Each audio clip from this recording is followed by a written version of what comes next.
Solo, a Star Wars story star Paul Bettany says he was surprised by the film's poor performance at the box office. Though the spin-off opened in theaters earlier this year with generally positive word of mouth, it struggled to make much of an impact commercially. Debuting on the heels of Avengers, Infinity War and Deadpool 2, Solo floundered in its first weekend and will be remembered as the first Star Wars movie to lose money for its distributor. Even when ancillary revenue such as home media sales is counted, Solo will still be about $50 million in the red, given that Star Wars was just coming off a mini box office dynasty where the franchise produced the highest-grossing film 3 years in a row. This was a shocking turn of events. Solo was never expected to post numbers similar to The Last Jedi, but few would have thought it would end up like this. Those involved with the movie are still trying to make sense of it all. Related, the Clone Wars revival can pay off. Mauls' Solo cameo. In an interview with MTV, Bettany discussed Solo's box office turnout, expressing confusion over Solo's box office figures. "I loved the movie. I went to see the movie and I loved it. I knew some real dyed-in-the-wool nerd fans. Ryan Adams, for instance, who was like, 'It's so fantastic. I love it,' and then he went to see it again. I took him to the premiere and then he went to see it again. It was confusing to me.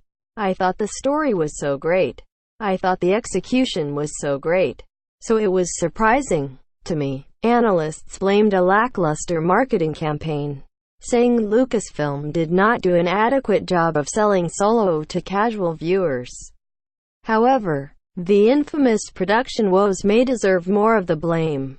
Originally, the studio had envisioned Solo as a smaller movie with a budget of about $125 million, smaller than the original Ant-Man.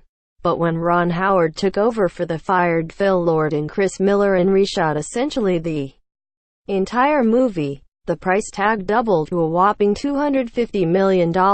Solo is the most expensive film Lucasfilm has ever made. If it all went according to plan, it would have needed to earn $250 million worldwide to break even. It's currently earned $388.2 million. So it would have turned a minor profit under normal circumstances. Still, Solo's figures aren't in the same ballpark as the other Star Wars titles of the Disney era, meaning Lucasfilm needs to rethink their strategies moving forward. Reportedly, other standalone movies revolving around classic characters like Obi-Wan Kenobi and Boba Fett are being put on hold for now, though since Lucasfilm never officially announced them, it's difficult to separate truth from rumor. Hopefully, the studio learns all the right lessons from Solo's failure, and this is just a minor bump in the road for the continually evolving franchise. Source: MTV Tags. Star Wars. Han Solo looking for an AD-free experience on ScreenRant.